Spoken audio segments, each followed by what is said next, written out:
ጎዳና ላይ ወጥቶ ምግብ የሚያስለምን ምንም ምክንያት የለም። ከነኚህ ምገባ ማዕከላቶች ውስጥ ወደ አንዱ ጎራ ብሎ ትኩስ ንጹህ ምግብ የተመጣጠነ ምግብ መመገብ የሚቻልበት ከተማ ሆኗል። ጎዳና ላይ ከንቲባ አዳነች አቤቤ አዲስ አበባ ላይ ጎዳና የሚያስወጣ ነገር ምግብ የሚያስለምን ነገር ምን እንደሆነ ምክንያቱን አላውቅም። በአሁኑ ሰዓት አዲስ አበባ ላይ ምግብ የሚያስለምን ምንም ምክንያት የለም። በየምገባ ማዕከሎቻችን ትኩስ የተመጣጠነ ጣፋጭ ምግብ ተዘጋጅቶ ለአዲስ አበባ ነዋሪዎችን እየጠበቀ ነው። ጎራ ብላችሁ በነጣ መብላት ብቻ ነው ከናንተ የሚጠበቀው ሲሉ ተደምጠዋል።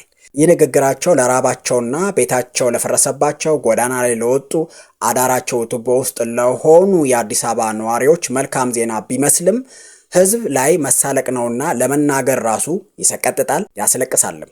እጅግ ህዝብን የመናቅ ንግግር ነውና እንደዚህ በሚባልባት ከተማ ሱፍ የለበሱ ደህና ስራ ያላቸው ሰራተኞች ሱፍ ለብሰው የሆቴል ቡሌ ለመቀበል መገደዳቸውን የሰራተኞች ማህበር ለፓርላማ ሲናገር ተደምጦ ነበር።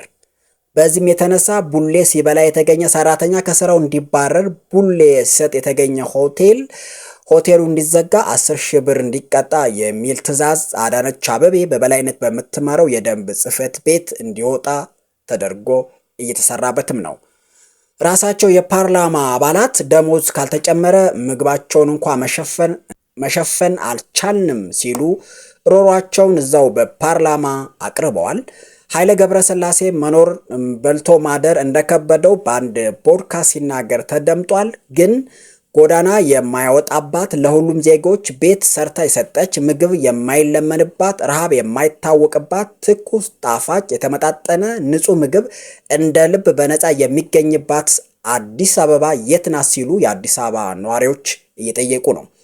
እኔም እየጠየቅኩ ነውና ለአዳነች አቤቤ ቅርብ ያላችሁ የብልጽግና ደሴት ነዋሪዎች ብትነግሩኝ ያው ቤት ክራይ መክፈል በልቶ ማደር አልቻልኩምና። በተለይ በምስሉ እንደሚታየው እንቁላል፣ ዶሮ ወጥ፣ ክትፎ፣ ቅቅል፣ ቁርጥ፣ አርስቶ የሚገኝበት የምገባ ማዕከል ብትጠቁሙኝ ወረታ ከፋይ ነኝ ሲል የአዲስ አበባ ነዋሪዎች ጠይቀዋል። ግን የብልጽግና ኢትዮጵያና አዲስ አበባ የት ናቸው?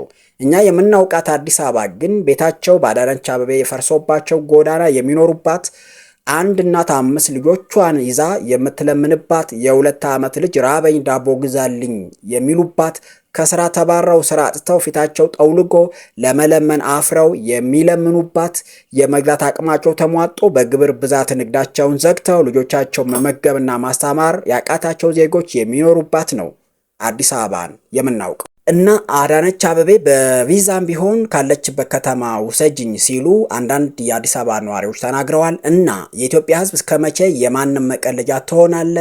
እስከመቼስ ትናቃለ? በቃችሁ ማለት መልመድ አለብን በብልጽግና ላይ ማለት ነው። ከምር የኢትዮጵያ ሕዝብ ግን ያሳዝነኛል፣ ያሳፍረኝማል። ድሃው ፍትህ አይጠይቅ፣ ሀብታሙ ለድሆች አይሟገት።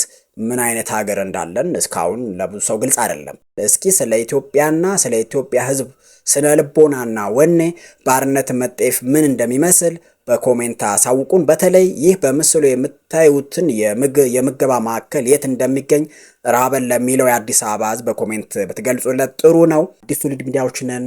ላይክ፣ ሼር፣ ሰብስክራይብ እና ኮሜንት በማድረግ ያበረታቱን። እናመሰግናለን። ቻው።